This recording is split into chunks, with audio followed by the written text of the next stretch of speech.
नमस्कार, मैं हूं रंजीत कुमार और आप देख रहे हैं क्लियर कट। खबरों के जाल में आपका सरोकार खो न जाए, बयानों के शोर में मुद्दे गायब न हो जाएं, इसीलिए लेकर आया हूं वो शो जो दिखाता है खबरों का एक्चुअल और फैक्चुअल चेहरा। तो चलिए शुरू करते हैं आज का क्लियर कट।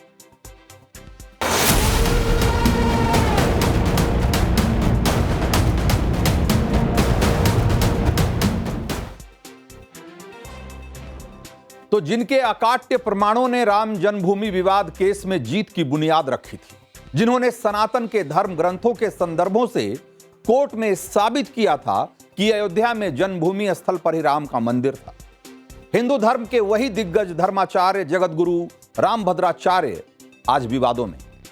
उन्होंने एक मीडिया पॉडकास्ट में कुछ ऐसी बातें कह दी जिससे एक और लोकप्रिय संत प्रेमानंद महाराज के भक्त और उनके समर्थक भड़क उठे।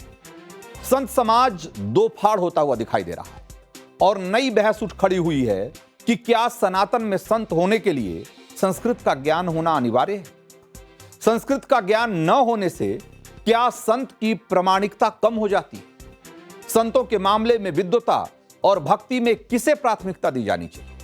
जगतगुरु रामभद्राचार्य जैसे सनातन के धर्माचार्य ने ऐसा बयान आखिर क्यों दिया जो सनातन विरोधियों को उंगली उठाने का मौका दे सकता है?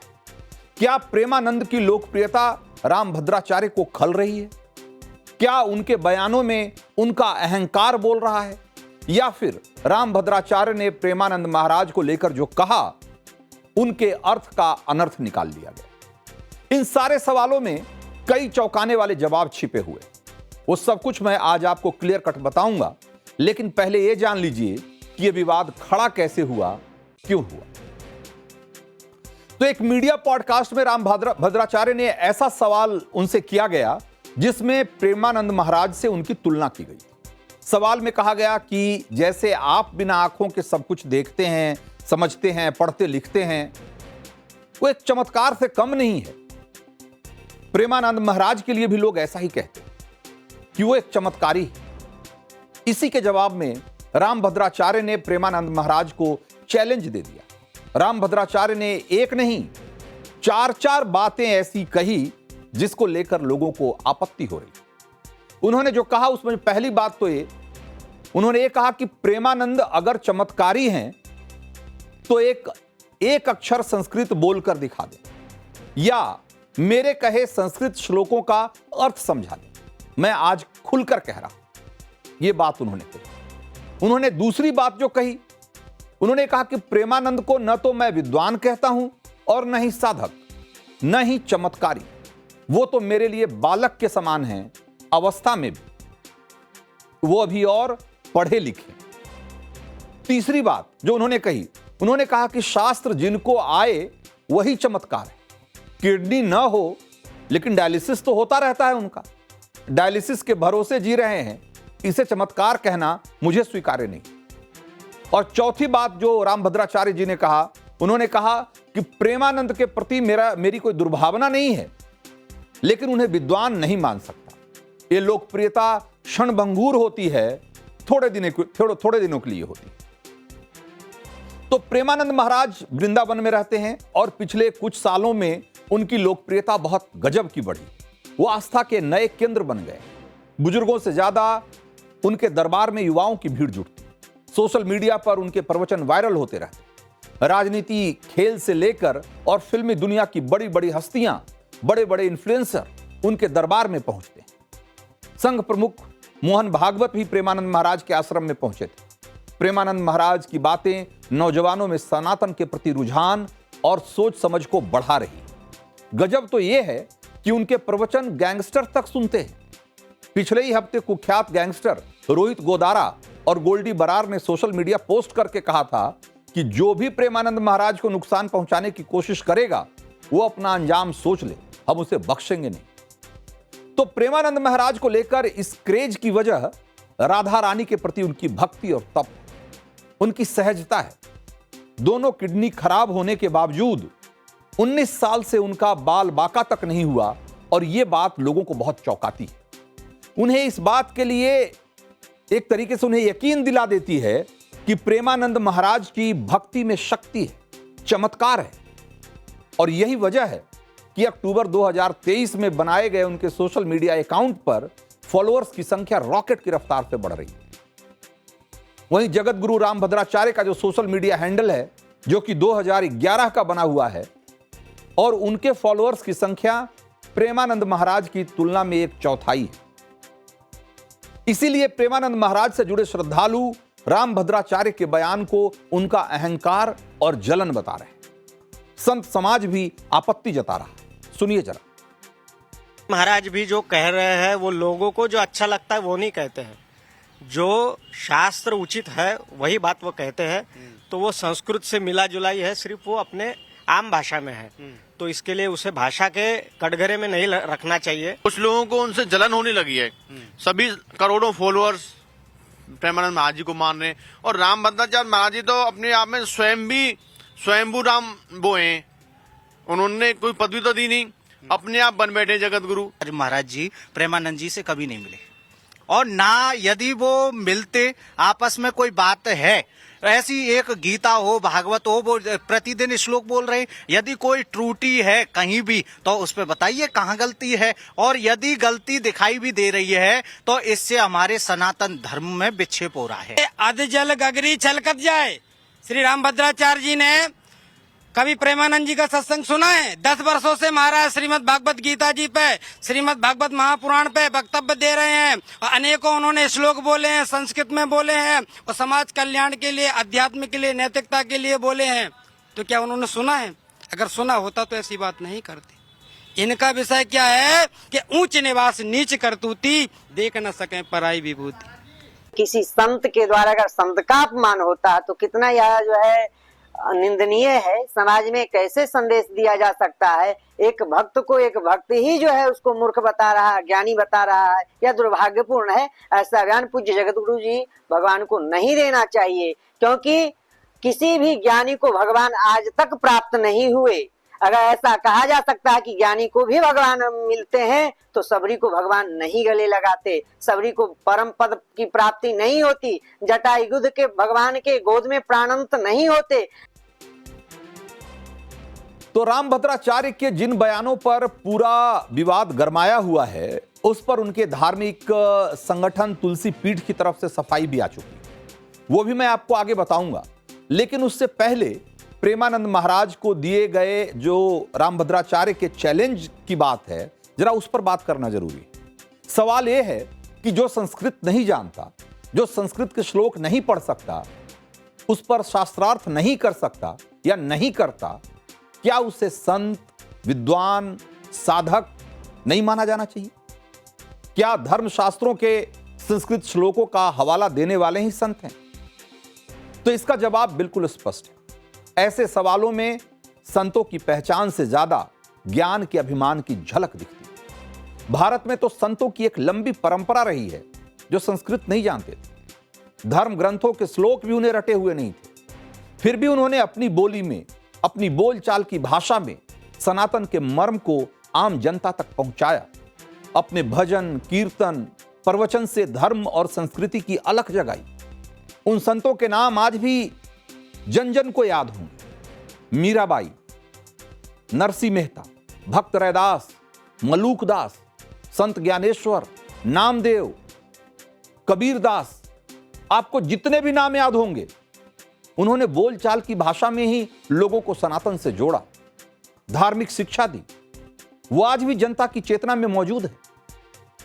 आप खुद से सवाल करिए, संस्कृत जानने वाले, संस्कृत में प्रवचन देने वाले कितने संतों के नाम आपको याद हैं? भारत में सनातन की जड़ें मजबूत क्यों हैं आज? ब्रिटिश राज के बावजूद मिशनरीज यहां धर्मांतरण नहीं करवा पाए, नहीं करवा सकी। तो उसकी भी एक बड़ी वजह यह है कि इस देश में जो धर्म है वो उसकी लोक भाषा में उसका प्रचार होता रहा, और वो लोक भाषा के रूप में ही जिंदा है। आज हिंदू धर्म का सबसे अधिक लोकप्रिय ग्रंथ रामचरितमानस है, जो अवधि में है। अंग्रेज और मिशनरियों ने कई बार लिखा है इस बात को। उन्होंने खुद माना है कि अगर रामचरितमानस नहीं होता तो भारत में धर्मांतरण बहुत ही आसान हो जाता। अवधी भाषा में लिखा गया यह ग्रंथ भारत के रग रग में उतर गया। उसकी चौपाइयां हर किसी को याद हो गई। जो संस्कृत जानता तक नहीं था, लेकिन धर्म को उसने रामचरितमानस के जरिए जिया और आज भी पूरा हिंदुस्तान जीता है। असल कहानी तो यह है कि खुद तुलसीदास संस्कृत में रामायण लिखना चाहते थे। वो संस्कृत के बहुत बड़े विद्वान थे, बहुत बड़े संत थे और संत समाज ने उन्हें गोस्वामी की उपाधि दे रखी थी। उन्होंने संस्कृत में रामचरितमानस लिखना भी शुरू कर दिया था। चमत्कार की कहानी यहां से शुरू होती। तुलसीदास की रचनाओं में, उनकी जीवनी में इसका जिक्र है। उन्होंने खुद लिखा है इसके बारे में और उसके मुताबिक वो दिन में संस्कृत में रामचरितमानस के श्लोक लिखते थे, वो रात में अपने आप मिट जाते थे। और कई बार ऐसा हुआ। एक बार उन्हें भगवान शंकर सपने में आए और उन्होंने कहा कि संस्कृत नहीं, लोक भाषा में रामचरितमानस लिखो। और इसी प्रेरणा के बाद तुलसीदास ने अवधी में रामचरितमानस लिखा। तुलसीदास ने रामचरितमानस लिखा। जब लिख लिया तो उस समय भी संस्कृत को लेकर के बहुत सारा पूर्वाग्रह था और जो संस्कृत के जानकार थे, विद्वान थे, उन्होंने बहुत बवाल काटा। अवधी वाले रामचरितमानस को नकारने की कोशिश की गई। और यहां एक और दिलचस्प कहानी जुड़ती। काशी विद्वत परिषद ने तब रामचरितमानस को काशी विश्वनाथ मंदिर में धार्मिक पुस्तकों के नीचे रखवा दिया और मंदिर का दरवाजा बंद कर दिया। अगले दिन मंदिर का जब दरवाजा खुला तो कहते हैं कि रामचरितमानस सबसे ऊपर रखी हुई मिली। इसे भगवान शंकर का आदेश माना गया और रामचरितमानस को मान्यता दी गई। संस्कृत में लिखा वाल्मीकि रामायण आज भी है, लेकिन संत उनके श्लोकों से ज्यादा तुलसीदास के दोहों को गाते और सुनाते हैं, प्रवचन देते हैं।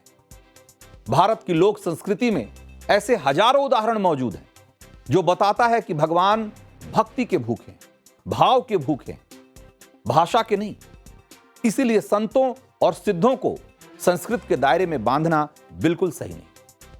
उदाहरण के तौर पर रामकृष्ण परमहंस को लीजिए, जिनके बारे में कहा जाता है कि वो मां काली से सीधे सीधे संवाद करते थे। रामभद्राचार्य की टिप्पणी पर संत समाज इसका भी उदाहरण दे रहा है। केवल श्लोक का अर्थ करना ही कोई चमत्कार अगर आप मानते हो, तो हमारी जो सनातन परंपरा में बहुत सारे संत महापुरुष ऐसे हुए हैं, चाहे वो रमण महर्षि हों, चाहे वो रामकृष्ण परमहंस हों। ये लोग कोई स्कूली विद्या के जानकार नहीं थे, विद्यालय में जाकर के पढ़े लिखे लोग नहीं थे, शब्द जाल के पारंगत नहीं थे, लेकिन उसके बाद में भी विवेकानंद जैसे शिष्य को उन्होंने उत्पन्न किया, विवेकानंद के गुरु बने। ये जरूर लोगों को विरोध करना चाहिए कि एक संत के प्रति इस तरह से बातें करके आपस में खींचतान और फूट प्रतीत हो लोगों को संत समाज में, ऐसा व्यवहार नहीं करना चाहिए। देखिए, हमारे आचार्य हैं जगतगुरु रामभद्राचार्य जी महाराज महापुरुष हैं और पूज्य प्रेमानंद जी महाराज भी महापुरुष हैं। मैं तो निवेदन करूंगा, छोटी मुख पर ही बात हो जाएगी। दोनों महापुरुष हैं और दोनों ही महापुरुषों को ऐसी बातों का समाज में नहीं करना चाहिए।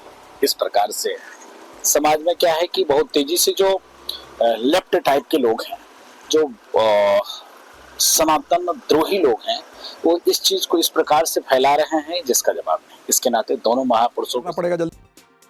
तो जिस तरीके से रामभद्राचार्य के इस बयान का विरोध संत समाज के भीतर ही शुरू हो गया, उसको देखते हुए रामभद्राचार्य आज बैकफुट पर जाते हुए दिख रहे हैं। उनके धार्मिक संगठन तुलसी पीठ की तरफ से एक बयान जारी किया गया, जिसमें कहा गया है कि पूज्य गुरुदेव ने स्पष्ट रूप से कह दिया है कि श्री प्रेमानंद महाराज जी से उन्हें किसी प्रकार की ईर्ष्या नहीं है। वो एक अच्छे नाम जापक संत हैं और भगवान नाम जपने वाला हर एक व्यक्ति गुरुदेव की दृष्टि में सम्मान के योग्य है। अपने प्रवचनों में गुरुदेव बार बार ये बात कहते हैं कि जो राम और कृष्ण को भजता है, वो चाहे जिस धर्म, वर्ण, अवस्था अथवा लिंग का हो, वो आदर के योग्य है। हम सालबेग को अपना मानते हैं, तो श्री प्रेमानंद महाराज जैसे नाम जापक संत को पराया कैसे मान सकते हैं। रामभद्राचार्य की सफाई अब आ चुकी। लेकिन प्रेमानंद महाराज ने उनके बयानों पर कोई प्रतिक्रिया अभी तक नहीं दी। उनके स्वभाव को देखते हुए माना जा रहा है कि उनकी तरफ से कोई प्रतिक्रिया आएगी भी नहीं, क्योंकि संत का स्वभाव विवादों में फंसना नहीं बल्कि उलझनों से लोगों को निकालना होता है। तो चलिए अब आगे बढ़ते हैं और क्लियर कट में अब आपको दिखाते हैं कंगाल पाकिस्तान का वो हाल जहां आम जनता तो बेहाल है, लेकिन मुनीर की सेना के अफसर ऐसे महल बना रहे हैं कि उनके सामने एक बार को बड़े बड़े उद्योगपतियों को भी रस खोजे।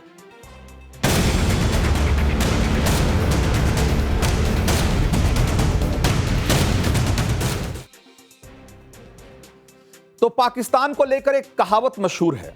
कहा जाता है कि दुनिया के मुल्कों के पास फौज है, लेकिन पाकिस्तान की फौज के पास एक पूरा का पूरा मुल्क है। और यह बात यूं ही नहीं कही जाती।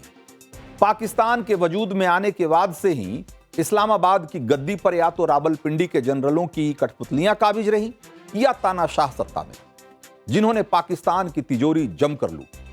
सफेद संगमरमर से चमचमाती जरा दीवारों पर गौर करिए।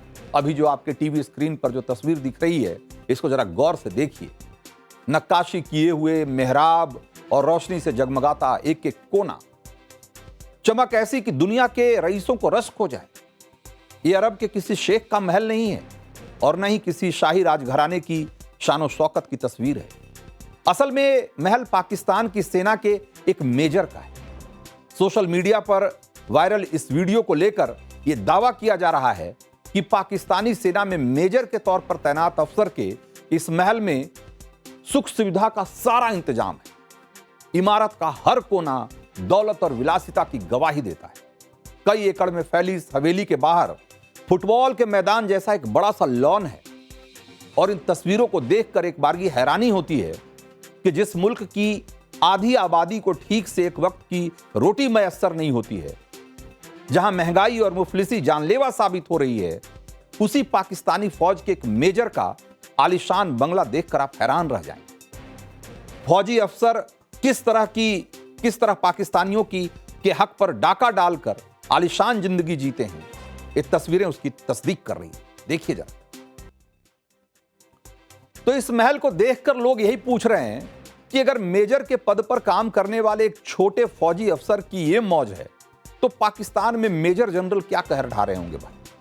पड़ोसी मुल्क में फौजी लूट किए तो महज एक छोटी सी तस्वीर। असल में कराची से लेकर लाहौर और रावलपिंडी से लेकर पेशावर तक पाकिस्तानी फौज के जनरलों की डकैती के तमाम निशान आपको दिख जाते हैं। सवाल यह है कि जो पाकिस्तान दिवालिया होने की कगार पर है, जिस मुल्क की चूल्हा कर्ज पर जल रही, उस पाकिस्तान के फौजी जनरलों के रईसी की वजह क्या है? तो जवाब को जरा ऐसे समझिए। रिपोर्ट्स के मुताबिक पाकिस्तान की फौज करीब 50 कंपनियां चलाती हैं, बड़ी बड़ी कंपनियां, और जिसकी कुल कीमत 1,64,000 करोड़ रुपए से ज्यादा है। और इसमें हाउसिंग से लेकर petrol pump, industrial plants, bank, school, university, bakery, dairy, cement plants, यहां तक कि कपड़े की भी फैक्ट्रियां शामिल।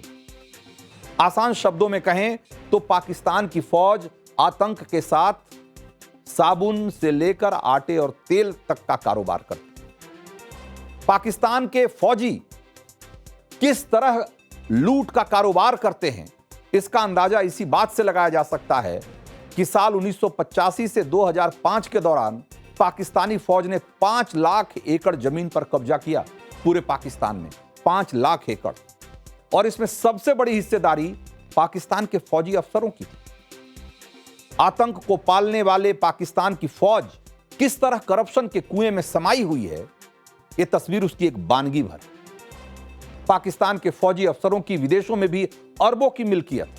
2021 में सामने जो आया था पेंडोरा पेपर्स, उसके लीक में पाकिस्तानी सेना के कई बड़े अफसरों के नाम शामिल थे, जिन्होंने खाड़ी देशों के साथ साथ यूरोप में भी बड़ी बड़ी प्रॉपर्टियां बनाई। और इसमें पाकिस्तान के पूर्व एयर चीफ मार्शल अब्बास खटक समेत तमाम जनरलों के नाम शामिल थे। कहा जाता है कि पाकिस्तान को तीन यानी कि अल्लाह, आर्मी और अमेरिका चलाता है। सत्ता के फैसलों से लेकर सत्ता परिवर्तन तक सब कुछ यही 3 लोग निर्धारित करते हैं। अमेरिका पाकिस्तान की झोली में सिक्के फेंकता है, जिसे पाकिस्तान के फौजी जनरल आपस में बांट लेते हैं। रही बात जनता की, तो पाकिस्तान जैसे मुल्क में जनता की सुनता कौन है? तो क्लियर कट में अब आगे बढ़ते हैं अगली स्टोरी की तरफ और आपको ये बताते हैं कि लाल किले से पीएम मोदी के ऐलान के 10 दिन के भीतर ही कैसे चल चुका है भारत का सुदर्शन चक्र।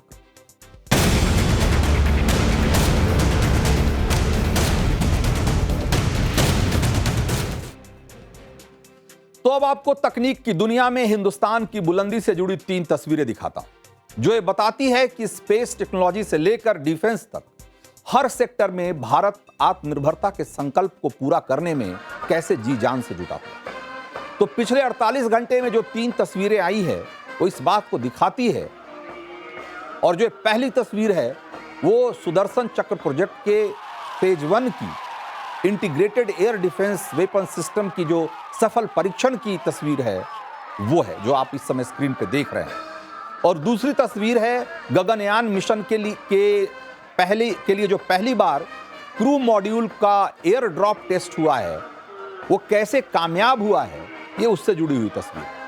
और जो तीसरी तस्वीर है वो है गगनवीर शुभांशु शुक्ला के ग्रैंड वेलकम। अंतरिक्ष यात्रा से लौटने के बाद पहली बार शुभांशु अपने घर लखनऊ पहुंचे, तो एयरपोर्ट से लेकर उनके स्कूल तक एक बड़ा रोड शो निकाला गया और कैसे पूरा शहर उनके स्वागत के लिए उमड़ पड़ा, ये उसकी तस्वीरें। तो अपने परिवार के साथ रथ पर सवार होकर जब शुभांशु निकले तो हजारों लोग तिरंगा लेकर उनके साथ। एयरपोर्ट पर स्कूली बच्चे एस्ट्रोनॉट बनकर पहुंचे और उनका वेलकम किया। लखनऊ शहर में चारों ओर शुभांशु नेशनल हीरो के पोस्टर लगे हुए थे। उनके सम्मान में त्रिवेणी नगर स्थित उनके पैतृक घर तक जाने वाली सड़क का नाम शुभांशु शुक्ला मार्ग रखा गया। सीएम योगी आदित्यनाथ ने भी शुभांशु शुक्ला से मुलाकात की और उनका भव्य स्वागत किया, सम्मान किया। शुभांशु शुक्ला एक्सियोम 4 मिशन के तहत 20 दिन तक अंतर्राष्ट्रीय अंतरिक्ष स्टेशन ISS पे रहने के बाद 15 जुलाई 2025 को धरती पर लौटे थे और अंतरिक्ष के क्षेत्र में भारत का मान बढ़ाने वाले ग्रुप कैप्टन शुभांशु शुक्ला भारत के पहले मानव अंतरिक्ष मिशन के जो मिशन है जिसका नाम गगनयान है, वो उसका भी हिस्सा है। और कल इसी मिशन से जुड़े एक बहुत ही क्रूशियल टेस्ट को बहुत कामयाबी के साथ पूरा किया गया। इसरो ने रविवार को पहला इंटीग्रेटेड एयर ड्रॉप टेस्ट सफलतापूर्वक पूरा किया। आपने देखा होगा कि जब शुभांशु शुक्ला स्पेस से धरती पर लौट रहे थे तो उनके साथी अंतरिक्ष यात्री एक कैप्सूल में बैठकर आए थे और जिसकी समंदर में लैंडिंग हुई। अब भारत अपने मानव यात्री वाले गगनयान मिशन के लिए इसी तरह की तैयारी कर रहा है, जिसके लिए जो क्रू मॉड्यूल वाला जो कैप्सूल है उसका एयर ड्रॉप टेस्ट किया गया। और इस टेस्ट के दौरान लगभग 5 टन वजनी जो डमी क्रू कैप्सूल था उसको वायुसेना के चिनूक हेलीकॉप्टर से 4 किलोमीटर की ऊंचाई पर ले जाया गया, फिर उसे वहां से गिरा दिया गया। और इस टेस्ट के दौरान यह परखने की कोशिश की गई कि री एंट्री के बाद धरती के करीब आने पर जो क्रू मॉड्यूल है, जो ये कैप्सूल है, इसका पैरासूट सही समय पर और सही तरीके से खुलेगा या नहीं। ये सुरक्षित लैंडिंग के लिए बहुत जरूरी कदम है। अगर जो पैरासूट है वो सही समय पे और सही तरीके से डिप्लॉय नहीं हुआ तो एक बड़े बड़े हादसे में सब कुछ तब्दील हो सकता है। इसलिए इसकी एकदम फुल प्रूफ टेस्टिंग और तैयारी बहुत जरूरी है। हालांकि इसरो का ये जो टेस्ट है वो पूरी तरीके से कामयाब रहा और इस सक्सेसफुल टेस्ट में ISRO, Indian air force, Indian navy, coast guard और DRDO सब ने मिलकर काम किया। तो ये जो कामयाबी है इसको गगनयान मिशन के लिए एक मील का पत्थर माना जा रहा है और बहुत ही महत्वपूर्ण कदम है। चलिए अब आगे बढ़ते हैं। DRDO के डिफेंस सेक्टर में जो ऐतिहासिक उपलब्धि हासिल की है DRDO ने, अब जरा उसके बारे में बात कर लेते हैं। तो आज से 10 दिन पहले यानी कि 15 अगस्त को जो प्रधानमंत्री मोदी ने लाल किले की प्राचीर से जिस मिशन सुदर्शन की बात कही थी, समझिए कि उसकी शुरुआत हो गई। हिंदुस्तान ने मिशन सुदर्शन के तहत अपने स्वदेशी विकसित integrated air defence weapon system का पहला सफल परीक्षण किया है। ओडिशा के चांदीपुर से किए गए इस टेस्ट में IADWS ने अलग अलग रेंज और ऊंचाइयों के 3 अलग अलग टारगेट को एक साथ 8 सेकंड के भीतर, या यूं कहिए कि पलक झपकते तबाह कर दिया। इसने 2 high speed fixed wing drone UAV और एक मल्टीकॉप्टर ड्रोन को एक साथ निशाना बनाया। एक मल्टी वेपन, या यूं कहें कि एक multi level air defence system है, जिसमें quick reaction surface to surface air missile और advance very short range air defence system missile और हाई पावर लेजर आधारित डायरेक्टेड एनर्जी वेपन शामिल है। यानी कि इसमें 3 तरह के हथियार शामिल हैं, जिसके जरिए और तीनों आपस में एक बेहतर इंटीग्रेशन के जरिए जो टारगेट है या जो दुश्मन का जो भी एरियल व्हीकल है उसको नेस्तनाबूद करता है। तो इसकी अटैकिंग क्षमता जो है वो 5 से 30 किलोमीटर तक की है और ये 10 किलोमीटर की ऊंचाई तक हमला कर सकता है। इसकी सबसे बड़ी खासियत इसका रेडियो फ्रीक्वेंसी सीकर है, जो दुश्मन के सिग्नल को पकड़कर उसको भेजता है, जिससे इसे धोखा देना करीब करीब नामुमकिन है। तो ये बहुत महत्वपूर्ण बात है कि जो रेडियो फ्रीक्वेंसी जो सामने से जो टारगेट आ रहा है या जो दुश्मन की मिसाइल आ रही है या कोई ड्रोन है, तो उससे निकलने वाली जो रेडियो फ्रीक्वेंसी है उसको पकड़ करके और उसको ट्रैक करते हुए जाकर उसको ये खत्म करता है। तो इस वजह से ये एक तरीके से इसका निशाना जो है बहुत ही सटीक हो जाता है। ये एक साथ 6 से ज्यादा टारगेट को एक साथ भेज सकता है और भविष्य की तकनीक पर आधारित ये हथियार बिना गोला बारूद के सिर्फ लेजर जैसी एनर्जी से भी अटैक कर सकता है। ये 4th generation man portable air defence system है, यानी कि जिसे सैनिक आसानी से अपने कंधों पर लेकर जा सकता है। तो हिंदुस्तान का लक्ष्य 2035 तक अजेय रक्षा कवच बनाने की है और made in India defence technology में integrated air defence weapon system एक मील का पत्थर साबित होने वाला है। लेकिन चीन अभी से हमारी इस कामयाबी से वो चिढ़ने लगा है।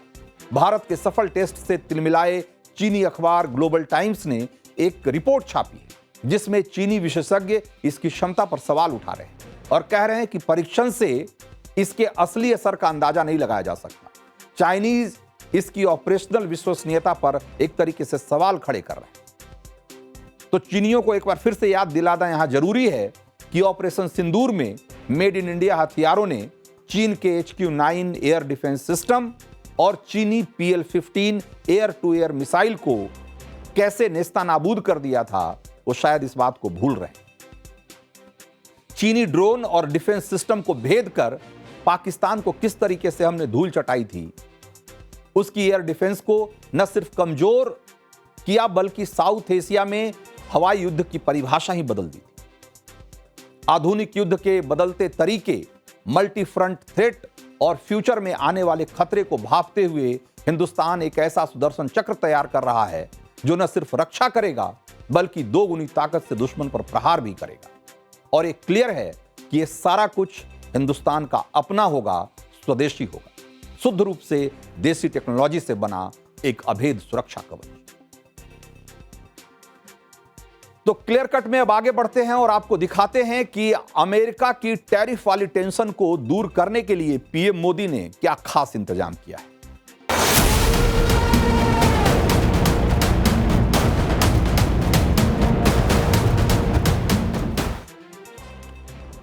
तो आजकल टैरिफ वाली टेंशन बहुत तेजी से बढ़ रही है। एक तरफ ट्रंप मुरब्बत देते हुए दिखाई नहीं दे रहे और दूसरी तरफ पीएम मोदी भी किसी कीमत पर झुकने को तैयार नहीं। अब सवाल यह है कि यह मामला सुलझेगा तो कैसे? भारत और अमेरिका के बीच बिजनेस वाली ये लड़ाई खत्म होगी तो कैसे? क्योंकि भारत पर अमेरिका का एक्स्ट्रा जो 25% टैरिफ है उसे लागू होने में 48 घंटे से भी कम का समय बचा हुआ है। परसों यानी कि 27 अगस्त से 25% एक्स्ट्रा टैरिफ चुकाना होगा। कुल मिलाकर इंडियन प्रोडक्ट्स पर परसों से टोटल 50% टैरिफ लगना शुरू हो जाएगा, जिसका खामियाजा भुगतेंगे भारतीय एक्सपोर्टर्स, क्योंकि उनके लिए अमेरिका सामान भेजना बहुत महंगा सौदा हो जाएगा। ऐसे में मोदी सरकार के सामने चुनौती है कि टैरिफ वाली टेंशन के बीच भारतीय कारोबारियों को कैसे राहत पहुंचाई जाए, और सरकार ने इसे लेकर तैयारी भी शुरू कर दी। सूत्रों के मुताबिक पीएमओ ने कल एक हाई लेवल बैठक बुलाई है, जिसमें अमेरिका की तरफ से लगाए गए एक्स्ट्रा टैरिफ से निपटने के लिए किए जा रहे उपायों की समीक्षा की जाएगी। बताया जा रहा है कि इस बैठक में उन सेक्टर्स के लिए खास तरह की रियायत का ऐलान हो सकता है जो सेक्टर्स अमेरिका की तरफ से लगाए गए एक्स्ट्रा टैरिफ की सबसे ज्यादा मार झेलने को मजबूर है। अब सवाल यह है कि क्या सिर्फ इतना काफी होगा? सवाल यह भी है कि क्या टैरिफ को लेकर यूं ही अमेरिका और भारत के बीच तनाव बरकरार रहेगा? तो माना यह जा रहा है कि मोदी सरकार इस बड़ी चुनौती से निपटने के लिए एक साथ कई फ्रंट पर काम कर रही है।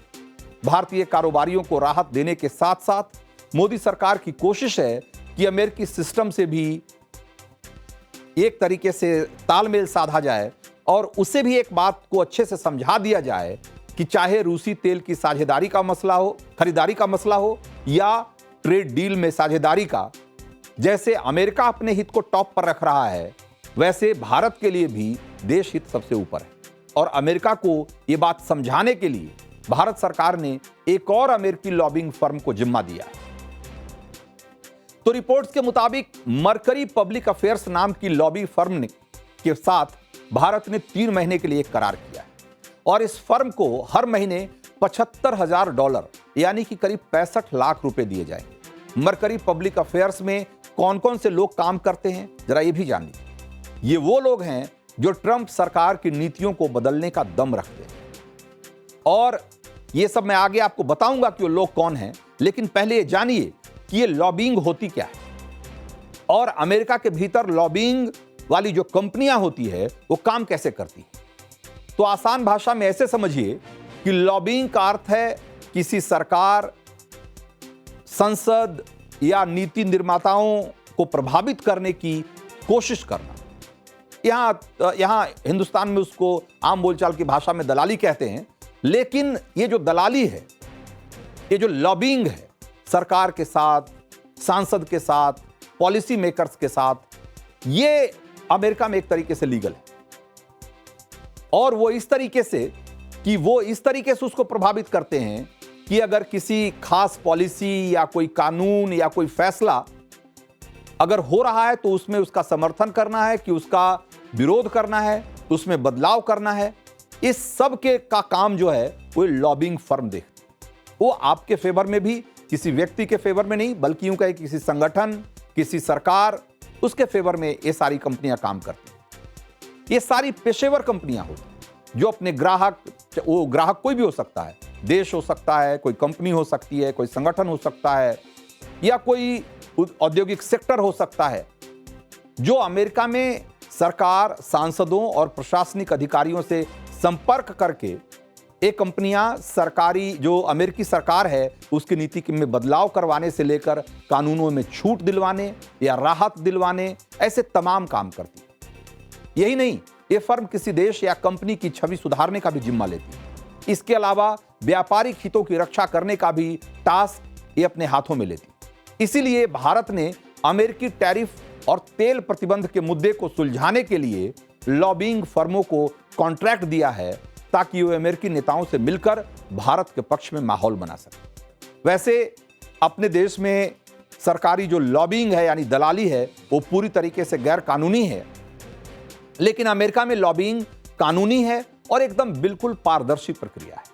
भारत ने इस बार जिस मरकरी पब्लिक अफेयर्स नाम की लॉबिंग कंपनी को ठेका दिया है, उस कंपनी में खुद राष्ट्रपति ट्रंप के कई करीबी काम करते हैं, जैसे ब्रायन लांजा, जो पिछली बार ट्रंप की टीम में कम्युनिकेशन के निदेशक थे, डायरेक्टर थे।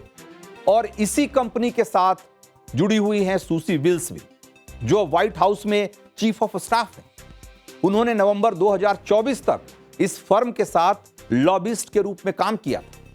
यानी अब जो ट्रंप के पुराने विश्वास पात्र और करीबी हैं, वही मिलकर ट्रंप को समझाने की कोशिश करेंगे कि भारत पर टैरिफ लादना अमेरिका के हित में नहीं। इसके अलावा एक और अमेरिकी कंपनी, लॉबिंग कंपनी है SHW पार्टनर्स LLC। भारत के साथ जुड़कर वो पहले भी काम कर रही है और उसको 1.8 मिलियन डॉलर यानी कि सालाना अगर ये पैसा देखा जाए तो 1.8 मिलियन डॉलर जो है वो अगर करीब करीब देखा जाए तो 15 लाख डॉलर पर करीब करीब पर मंथ का ठेका उसको दिया गया है। और ये जो कंपनी है ये ट्रंप के करीबी उसके पूर्व सलाहकार हैं जेसन मिलर, उनकी कंपनी, और अमेरिकी सरकार को प्रभावित करने के लिए लॉबिंग कंपनियों पर खर्च करने के मामले में भारत की तो जो स्थिति मैं आपको बता ही रहा हूं, पाकिस्तान भी इसमें पीछे नहीं। पाकिस्तान ने 1-2 नहीं बल्कि ऐसी 6 अमेरिकी लॉबिंग कंपनियों को हायर किया हुआ है जो हर महीने कुल मिलाकर 6 लाख से ज्यादा की रकम वसूलती हैं पाकिस्तान से। वैसे ये भी कम बड़ी कलाकारी नहीं है कि एक तरफ अमेरिका अपनी कमाई बढ़ाने के लिए दूसरे देशों पर टैरिफ लादता है या उन पर प्रतिबंध लगाता है, और दूसरी तरफ अमेरिकी सरकार को समझाने और मनाने के लिए दूसरे देश जो हैं वो अमेरिकी कंपनियों को ही हायर करते हैं। यानी दोनों तरीके से देखा जाए तो अमेरिकियों का ही मुनाफा हो। लॉबिंग के अलावा मोदी सरकार और क्या क्या कर रही है इस टैरिफ से निपटने के लिए, जरा इसको भी समझिए। तो उसमें जो लॉन्ग टर्म प्लानिंग है मोदी सरकार की, उसमें ही कहा जा रहा है कि जीएसटी रेट में जो बदलाव है, रीस्ट्रक्चरिंग है, वो भी उसी का हिस्सा है। और एक रिसर्च रिपोर्ट के मुताबिक ये कहा गया है कि जीएसटी रेट में जब चीजें सस्ती होंगी तो लोग ज्यादा खरीदारी करेंगे, इससे बाजार में मांग बढ़ेगी और व्यापारियों की बिक्री बढ़ेगी। एक चेन रिएक्शन की तरह काम करेगा क्योंकि सामान बिकेगा, फैक्ट्रियां ज्यादा उससे बनाएंगी, नौकरी ज्यादा मिलेगी और अर्थव्यवस्था को एक तरीके से रफ्तार मिलेगी।